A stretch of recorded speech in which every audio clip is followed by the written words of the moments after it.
강릉시는 올해를 고속교통망 구축 원년으로 추진하고 양양구는 남대천 르네상스 프로젝트를 마무리하겠다고 밝혔습니다. 제21대 국회의원 선거가 100일 앞으로 다가오면서 각 지역 선관위는 공정선거 지원 활동을 강화합니다. 수요일 오전까지 동해안 지역에는 많은 비가 내리고 산간 지역에는 최대 30cm의 눈이 내릴 것으로 예보됐습니다. 강릉의 한 노인 장기 요양원에서 임금 체불과 회계 문제가 불거져 관련 기관들의 현지 조사가 실시됐습니다. 여러분 안녕하십니까? 뉴스데스크 강원입니다.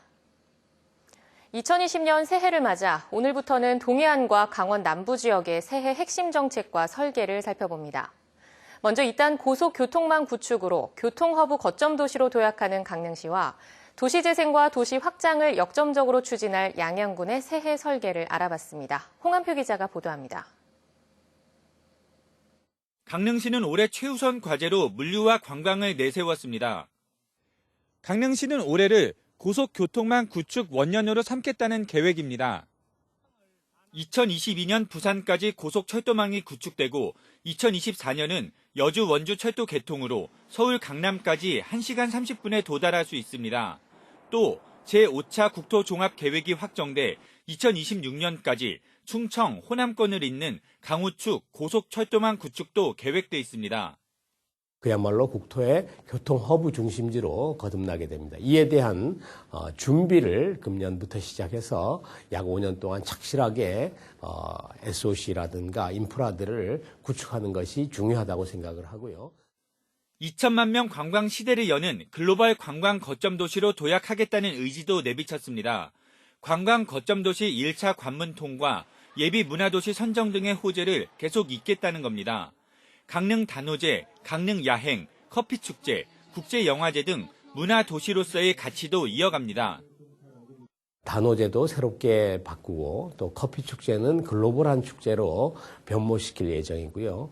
또 강릉의 도시 브랜드 네임을 세계적으로 알리기 위한 강릉 국제영화제도 저희들이 새롭게 시작을 해서 강릉시는 또 제2혁신도시 유치 등 정부의 균형 발전 사업을 선제적으로 대응한다는 계획입니다.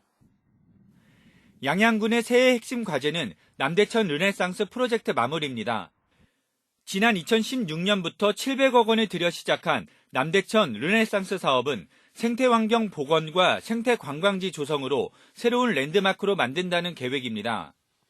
남대천 르네상스 사업은 하상 친환경 하천 정비뿐만 아니라 군도 4호선, 5호선을 연결해서 남대천 수변도를 순환하는 도로를 완성하고 또 남대천 르네상스와 연계한 구도심 개발 사업도 본격적으로 시작합니다.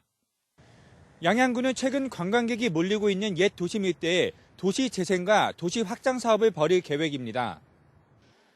낙산 일대에는 대형 아쿠아리움 조성과 설악권 체류형 관광상품 개발에 나서기로 했습니다. 관광융합항공사 플라이 강원의 취향에 맞춰 환동해권 관광 중심 도약도 계획하고 있습니다. 양양공항을 이용할 수 있는 이용객들의 편의를 제공할 수 있는 부분, 또 주차장 확보 문제, 여러 가지 제반적인 것을 총 올해 하나하나 짚어서 실행에 반드시 옮겨야만 하는 그런 한 해가 될 것입니다. 특히 양양에서 처음 열리는 도민체육대회 등으로 스포츠 마케팅을 강화하고 CCTV 통합관제센터 설치와 양양경찰서 유치 확정으로 인해 안전하고 쾌적한 정주 여건도 조성하기로 했습니다. MBC 뉴스 홍한표입니다. 오는 4월 15일 치러지는 제21대 국회의원 총선거가 100일 앞으로 다가왔습니다. 도내 시군별 선거관리위원회는 공정선거 지원단을 확대하고 명절 기간 불법 선거운동 감시를 강화합니다. 김인성 기자입니다. 오는 4월 15일 치러지는 제21대 국회의원 총선거가 100일 앞으로 다가왔습니다. 지난달 17일부터 지역별로 예비후보 등록이 시작된 가운데 후보자 등록은 오는 3월 26일과 27일 이루어집니다.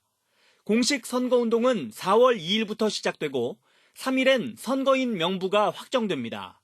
4월 7일 선상투표를 시작으로 4월 10일과 11일엔 사전투표가 실시되며 본투표는 4월 15일 오전 6시부터 오후 6시까지 12시간 동안 진행됩니다. 선거관리위원회는 설 연휴를 앞두고 각종 불법 선거운동에 대한 감시를 강화할 예정입니다. 명절 맞이 기부행위 등이 발생하지 않게 단속 활동을 펼칠 예정이며 투표 연령이 만 18세로 낮아져 일부 고등학생들에게도 투표권이 주어졌습니다. 학생들이 정치에 관심을 갖고 투표해 주시길 부탁드립니다. 이번 선거를 통해 처음 투표권을 행사할 만 18세 청소년들의 관심도 높아지고 있습니다. 사회에서 저희의 생각과 의견을 표출할 수 있는, 자유롭게 표출할 수 있는 이제 기회가 온 거니까 앞으로는 더 열심히 정치나 그런 쪽에 관심을 가져야겠다고 생각이 들고, 시군별 선거관리위원회에선 1명씩이던 공정선거 지원단이 5명으로 확대돼 본격적인 활동을 시작했습니다.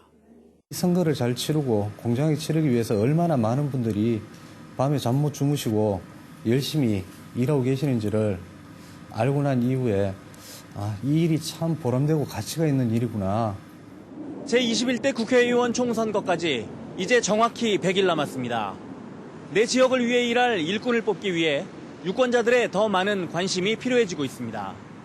MBC 뉴스 김인성입니다. 제21대 국회의원 선거를 100일 앞둔 오늘까지 도내 선거구에서는 모두 28명이 예비 후보 등록을 마쳤습니다. 선거구별로는 속초고성 양양선거구에 6명이 등록해 가장 많고, 다음은 홍천, 철원, 화천, 양구, 인제 선거구 4명, 원주, 을 선거구 4명 등입니다.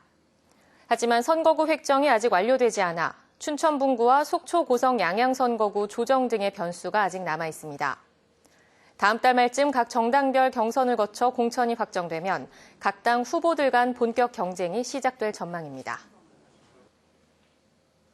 오늘 밤부터 사흘 동안 영동 지역에 제법 많은 양의 비나 눈이 내릴 전망입니다. 강원지방기상청은 오늘 밤부터 영동 지역에 비가 내리기 시작해 8일 오전까지 30에서 80mm, 많은 곳은 120mm의 비가 내리겠고, 산간에는 최대 30cm가 넘는 많은 눈이 쌓이겠다고 예보했습니다. 특히 눈비가 내리면서 가시거리가 짧고 도로 노면이 얼어붙을 위험성이 높아 고갯길 운전자들의 주의를 당부했습니다.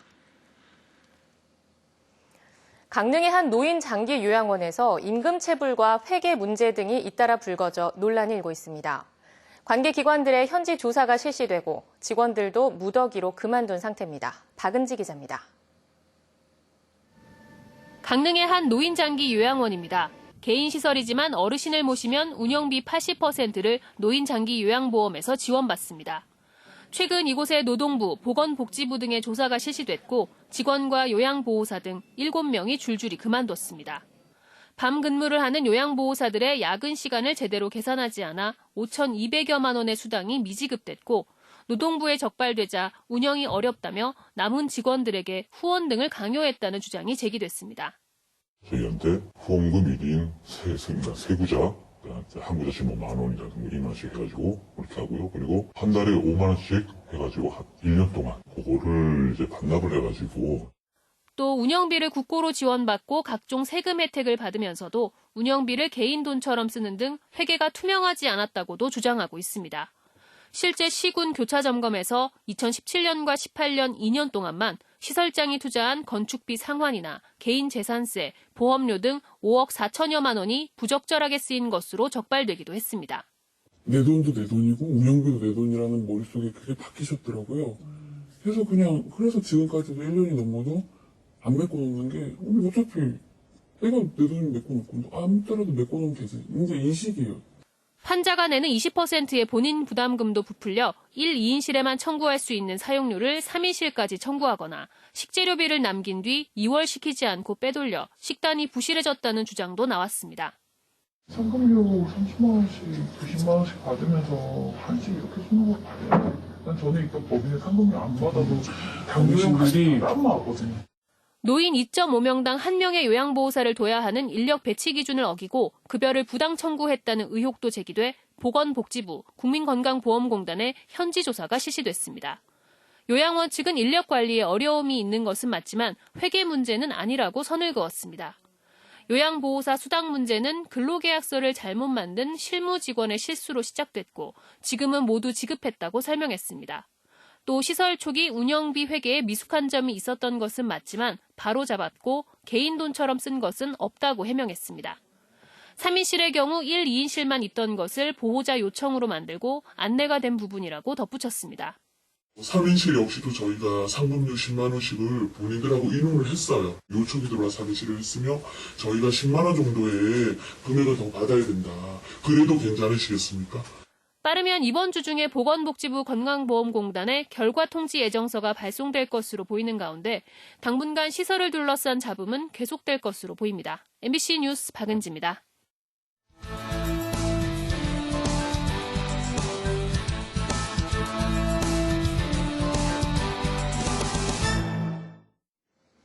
속초시가 속초항 국제 크루즈 터미널의 북방항로 활용을 강원도에 건의했습니다.